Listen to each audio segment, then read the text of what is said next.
നിലമ്പൂർ ഉപതെരഞ്ഞെടുപ്പ് ഡേറ്റ് പ്രഖ്യാപിച്ചു. സ്ഥാനാർത്ഥികൾക്കായി നെട്ടോട്ടത്തിലാണ് UDFും LDFും BJPയും.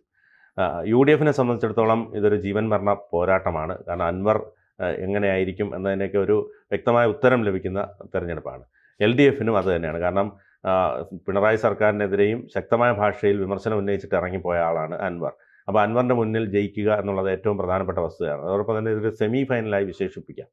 മറ്റൊന്ന് BJPക്ക് വലിയ പ്രസക്തി ഇല്ലെങ്കിൽ പോലും ആര്യാടൻ ഷൗക്കത്തിനെ BJPയിലേക്ക് വലിക്കാനുള്ള ശ്രമം നടക്കുന്നുണ്ട്. കാരണം ആര്യാടൻ ഷൗക്കത്തിന് സീറ്റ് നിഷേധിച്ചാൽ അദ്ദേഹത്തെ BJPയിൽ കൊണ്ടുവന്ന് ജയിപ്പിക്കാമെന്നല്ല, നല്ലൊരു സ്ഥാനം കൊടുത്താൽ അവിടെ ഒരു പ്രത്യേക ഗ്രിപ്പ് BJPക്ക് ഉണ്ടാക്കാൻ കഴിയും.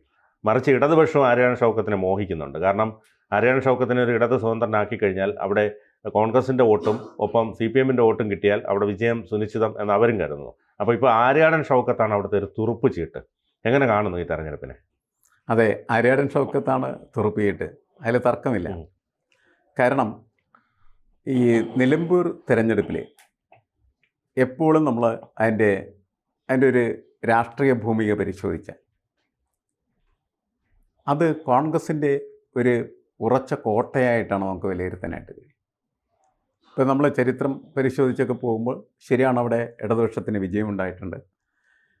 സഖാവ് കുഞ്ഞാലി 2 വട്ടം വിജയിച്ച ഒരു നിയമമണ്ഡലമാണ്. അതെ. പക്ഷേ അതിന് പിന്നീട് സ്വഭാവത്തിലൊക്കെ മാറ്റങ്ങൾ വന്നിട്ടുണ്ടാകാം. പക്ഷേ അതിന് ശേഷം പിന്നീട് ഇത് കോൺഗ്രസിൻ്റെ ഒരു കുത്തക മണ്ഡലമാണ്.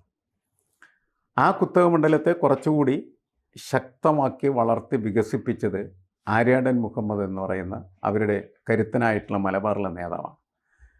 അദ്ദേഹത്തിൻ്റെ ഒരു സവിശേഷത എന്ന് പറയുന്നത് കോൺഗ്രസിൻ്റെ അടിത്തറ അദ്ദേഹം ശക്തിപ്പെടുത്തി, ഒപ്പം തന്നെ മുസ്ലിം ലീഗിൻ്റെ വളർച്ചയെ തടഞ്ഞു എന്നുള്ളതാണ്.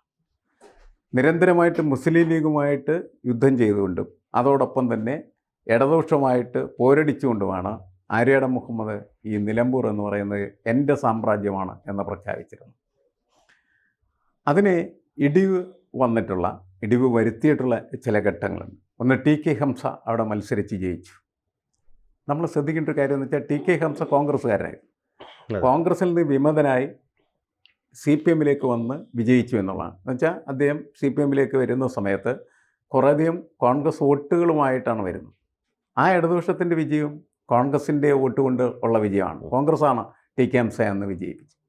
അത് കഴിഞ്ഞു നമ്മൾ ഈ അടുത്ത നമ്മുടെ ചരിത്രത്തിലേക്ക് എത്തിയാൽ 2016 അൻവർ എന്ന് പറയുന്ന നേതാവോട് വിജയിച്ചു, ഇടതുപക്ഷത്തിൻ്റെ സ്ഥാനാർത്ഥിയായി. അൻവർ കോൺഗ്രസ് ആയിരുന്നു. അപ്പോൾ കോൺഗ്രസിൻ്റെ കുറേയധികം വോട്ടുകളുമായിട്ടാണ് അൻവർ ഇടതുപക്ഷത്തെത്തി, ഇടതുപക്ഷത്ത് നിന്ന് ജയിച്ചു. 2016 ജയിച്ചു, 2021 ജയിച്ചു. 21 അദ്ദേഹത്തിന്റെ വോട്ട് ഷെയർ എന്ന് പറയുന്നത് 2000 ഭൂരിപക്ഷമൊക്കെ ഉള്ളൂ. അതെപ്പോ ആണെങ്കിലും അട്ടിമറിക്കാവുന്നതാണ്. പക്ഷേ അയാൾ അവിടെ തന്നെ ഇടതുപക്ഷത്തിന്റെ കൂടെ നിന്നാൽ ഇപ്പോഴും ജയിക്കും. കാരണം ഈ വോട്ട് ഷെയർ എന്ന് പറയുന്നതിന് കാര്യമായി മാറ്റമില്ല എന്നുള്ളതാണ്. ഏതാണ്ട് സ്ഥിരമായിട്ട് ആ വോട്ട് ഇങ്ങനെ നിൽക്കുകയാണ് ചെയ്യുന്നത്. അതുകൊണ്ടാണ് ഈ രീതിയിൽ നമുക്കത് എളുപ്പത്തിൽ അതിൻ്റെ അരിത്തമെറ്റിക്സ് വർക്കൗട്ട് ചെയ്തെടുക്കാനായിട്ട് പറ്റുന്നത്. അല്ലെങ്കിൽ അങ്ങനെ പറ്റില്ല. അപ്പോൾ നോക്കുമ്പോൾ എന്താണെന്ന് വെച്ചാൽ ഇപ്പോൾ തെരഞ്ഞെടുപ്പ് വരുമ്പോൾ നമുക്കറിയാം, ഈ തെരഞ്ഞെടുപ്പിൽ ഇടതുപക്ഷ ഗവൺമെൻറ്റിനെ സംബന്ധിച്ചിടത്തോളം, സർക്കാരിനെ സംബന്ധിച്ചിടത്തോളം നിരവധി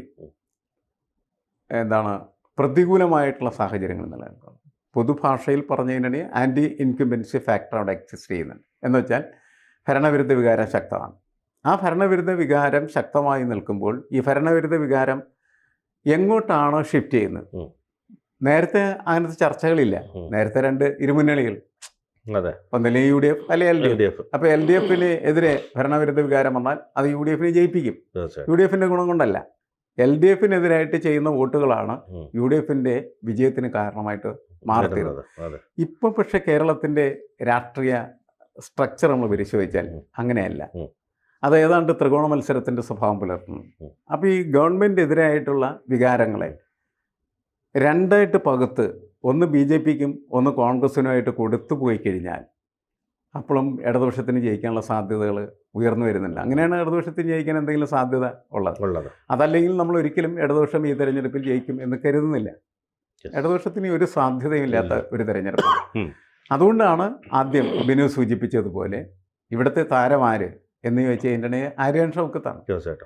അപ്പോൾ കോൺഗ്രസ് ഞങ്ങൾ ഇന്ന് തീരുമാനിക്കും അല്ലെങ്കിൽ നാളെ തീരുമാനിക്കും ഉടനെ തീരുമാനിക്കും എന്നൊക്കെ പറഞ്ഞതിൽ ഒരു പ്രസക്തിയില്ല.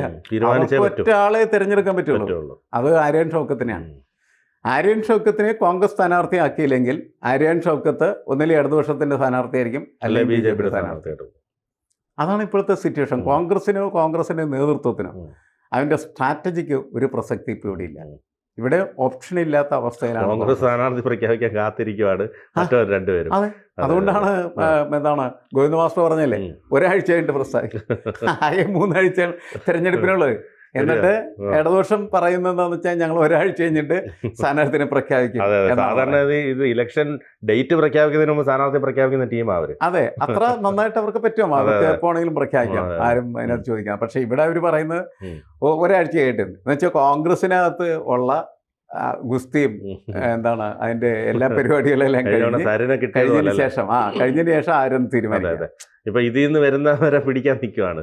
സരിനെ അങ്ങനെയാണല്ലോ അല്ല, സരിന, അതായത് അവരാലോചിച്ചുകൊണ്ടിരിക്കുന്നത് ആര്യൻ ഷൗക്കത്തിനെ സരിനാക്കാൻ പറ്റുമെന്നുള്ളതാണ്. അങ്ങനെയുള്ള ഒരു സാഹചര്യത്തിൽ സരിനെ പോലെ അല്ല, ആര്യൻ ഷൗക്കത്ത് വന്നാൽ അത് നല്ല നേട്ടം LDF ഉണ്ടാവും. ശരിയാണ്, പരാജയത്തിലേക്ക് പോവില്ല. തീർച്ചയായിട്ടും. അത് കാരണം ഇവിടെ അങ്ങനത്തെ ഒരു ഷിഫ്റ്റ് ഉണ്ടെങ്കിൽ ജയിക്കാവുന്ന സ്ഥലമാണ്. കുറച്ച് വോട്ട് കോൺഗ്രസിന്റെ കിട്ടിയാൽ മതി, ബാക്കിയുള്ള വോട്ട് ഇവരുടെ കയ്യിലുണ്ട്. പാലക്കാട്ട് സ്ഥിതി അതല്ല. പിതാവ് ഉണ്ടാക്കി വെച്ചിട്ടുള്ളൊരു പിന്നെ അയാളുടെ ഒരു ഇമേജ് ഒക്കെ ഉണ്ട്. അതിന്റെ വോട്ട് മതി ജയിക്കാനായിട്ട്. ഇടതുപക്ഷത്തിന്റെ വോട്ടും അയാളുടെ ഈ പറയുന്ന വോട്ടും കൂടി കൂടിക്കഴിഞ്ഞാൽ ജയിക്കും. അത്ര കൃത്യമായിട്ടിരിക്കുന്ന ഒരു കണക്കാണ്. പ്രസക്തി ഇല്ല. BJP മത്സരിക്കാതിരുന്നുകൊണ്ട് വേണമെങ്കിൽ എന്ത് ചെയ്യാൻ പറ്റും, ആരെങ്കിലും തോൽപ്പിക്കുകയും ജയിപ്പിക്കുകയും ചെയ്യാം. അതിനുള്ള സ്കോപ്പ് ഉണ്ട് അവിടെ. അതാണ് BJPക്കുള്ള ഒരു സാധ്യത എന്ന് പറയുന്നത്. അപ്പൊ ഈ സാധ്യത ഒക്കെ അവരെല്ലാവരും പരിശോധിക്കും. അപ്പൊ ഇപ്പൊ ഇവിടെ ഉള്ള വിഷയം എന്ന് പറയുന്നത് ആര്യൻ ഷൗക്കത്തിന് സ്ഥാനാർത്ഥിയായിട്ട് പ്രഖ്യാപിക്കുക എന്നുള്ളതാണ്. കോൺഗ്രസിനെ പ്രത്യേകിച്ച് ഒരു എന്താണ് ഒരു പ്രതിഭാതരമായിട്ടുള്ള തന്ത്രപരമായിട്ടുള്ള വിജയത്തിന്റെ പ്രശ്നമൊന്നുമില്ല. ആകെ ചെയ്യാനുള്ളത് അത് മാത്രമാണ്, അത് ചെയ്യുക എന്ന് മാത്രമേ ഉള്ളൂ. പത്രത്തിൽ നാളെ വെണ്ടക്കയിൽ ചിലപ്പോൾ വലിയ വാർത്തയൊക്കെ വരും. വളരെ തന്ത്രപരമായിട്ടുള്ള തീരുമാനം കോൺഗ്രസിന്റെ ഭാഗത്താണ്. തന്ത്രപരമായി തീരുമാനിക്കുന്നില്ല. ഈ ഒരു തീരുമാനമാണ്, വേറെ തീരുമാനം കോൺഗ്രസിനോട് സാധ്യമല്ല എന്നുള്ളതാണ്. അതുകൊണ്ട് ആര്യൻ ഷൗക്കത്താണ് സ്ഥാനാർത്ഥി. അത് കോൺഗ്രസിന്റെ സ്ഥാനാർത്ഥി അല്ലെങ്കിൽ ഇടതുപക്ഷത്തിന്റെ സ്ഥാനാർത്ഥി ആയിരിക്കും. BJP അതിനുള്ള സമയം ഈ അടുത്ത സമയത്തെ തുടങ്ങിയിട്ടുള്ളൂ. BJP ഉദ്ദേശിക്കുന്നത് ഈ തെരഞ്ഞെടുപ്പിൽ അതിന്റെ ഇമ്പാക്റ്റ് ഉണ്ടാക്കുക എന്നുള്ളതല്ല. ആര്യൻ ഷൗക്കത്ത് എന്ന് പറയുന്നത് നല്ലൊരു ഉപകരണമായിരിക്കും എന്ന് കണക്കാക്കി അതിനുവേണ്ടി ശ്രമിക്കുന്ന അതിന് വേണ്ടിയിട്ടാണ്. പക്ഷേ ഈ അൻവറിന്റെ റോള് ഏത് തരത്തിലായിരിക്കും? കാരണം അദ്ദേഹം തൃണമൂലിലേക്കാണ് പോയിരിക്കുന്നത്. അപ്പോൾ ചിലപ്പോൾ മമതാ ബാനർജി അടക്കമുള്ളവർ ഇലക്ഷൻ പ്രചരണത്തിന് എത്തിയേക്കാം. എങ്കിലും ഈ അൻവറിന്റെ ഒരു നീക്കങ്ങൾ ഏത് തരത്തിലായിരിക്കും? അൻവർ ഇപ്പോൾ നേരത്തെ ഉപതെരഞ്ഞെടുപ്പ് വരും എന്ന് നമ്മൾ കരുതപ്പെട്ടൊരു സമയമുണ്ടല്ലോ. ആ സമയത്തുള്ള അൻവർ അല്ല ഇപ്പോൾ ദുർബലനായി. അന്ന് വൈകാരികമായിട്ട് അൻവർ ഇങ്ങനെ കത്തി നിൽക്കുന്ന സമയമാണ്. പിണറായി വിജയനെ തരിപ്പണമാക്കാനായിട്ട് ഒറ്റ ലക്ഷ്യമേ എനിക്കുള്ളൂ, ആ ലക്ഷ്യ സാക്ഷാത്കാരത്തിന് വേണ്ടി ഞാൻ പ്രവർത്തിക്കും എന്ന് പറഞ്ഞ് അദ്ദേഹം വലിയ ആൾക്കൂട്ടത്തെ പല സ്ഥലത്തും ആകർഷിച്ച് സമ്മേളനങ്ങളൊക്കെ നടത്തി ഇങ്ങനെ നിൽക്കുന്ന സമയമാണ്. അപ്പം അന്ന് ആര്യൻ ഷൗക്കത്തിന് വേണ്ട എന്ന് പറയാനായിട്ടുള്ള ആർജവം അദ്ദേഹത്തിനുണ്ടായിരുന്നു. ഇപ്പോൾ ആ ആർജവമൊന്നുമില്ല. കോൺഗ്രസ് ആരെ തീരുമാനിച്ചാലും ഞാനിപ്പോൾ അതിനെ സഹായിക്കും എന്നൊക്കെ പറഞ്ഞാണ് നിൽക്കുന്നത്. അതിനപ്പുറത്തൊന്നും ചെയ്യാനായിട്ട് അദ്ദേഹത്തിന് കഴിയില്ല എന്നുള്ളതാണ്. കാരണം ഈ രാഷ്ട്രീയ ബലം വളരെ എളുപ്പത്തിലാണ് എന്ത് ചെയ്യുന്നത്, ചോർന്നു പോകുന്നത്. കാരണം അയാൾക്ക് വേറെ പ്രത്യേകിച്ച് അടിത്തറയൊന്നുമില്ല. കുറേ അധികം ആളുകളെ വേണമെങ്കിൽ കൊണ്ടുവരുന്നതിന് വേണ്ടി പണമിറക്കാം. അങ്ങനെ വാടകയ്ക്ക് കുറേ ആളുകൾ പ്രകടനം നടത്താനും അതേപോലെ തന്നെ പ്രവർത്തനം നടത്താനൊക്കെ ഇറക്കാം എന്നല്ലാണ്ട് വോട്ട് നേടാനായിട്ട് അതുകൊണ്ട് കഴിയില്ല എന്നുള്ള തിരിച്ചറിവുണ്ടായി. അതുകൊണ്ട് ഇപ്പോൾ യഥാർത്ഥത്തിൽ ഈ അൻവർ ഫാക്ടർ എന്ന് പറയുന്നത് പ്രവർത്തന നിരതമല്ല. അത് ശരിക്കും പറഞ്ഞാൽ പരിധിക്ക് പുറത്താണ് എന്ന് വേണമെങ്കിൽ നമുക്ക് പറയാം. അതുകൊണ്ട് അത്ര ദുർബലനായി പോയാൽ ഇപ്പോൾ ഒന്നും ഇന്നത്തെ അദ്ദേഹത്തിന് ഒരു ഇമ്പാക്റ്റ് ഉണ്ടാക്കാനായിട്ട് കഴിയില്ല.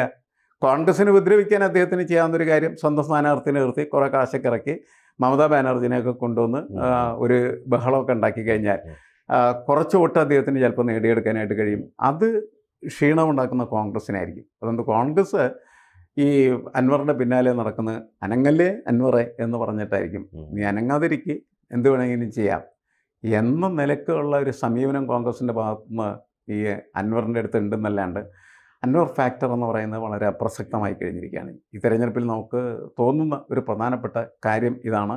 ഈ തെരഞ്ഞെടുപ്പിലെ കേന്ദ്ര ബിന്ദു ആര്യൻ ഷൗക്കത്താണ് സ്ഥാനാർത്ഥി. കോൺഗ്രസ്സിന് അങ്ങനെ തീരുമാനിക്കാൻ പറ്റിയില്ലെങ്കിൽ അവർ ഇടതുപക്ഷം തീരുമാനിച്ചു.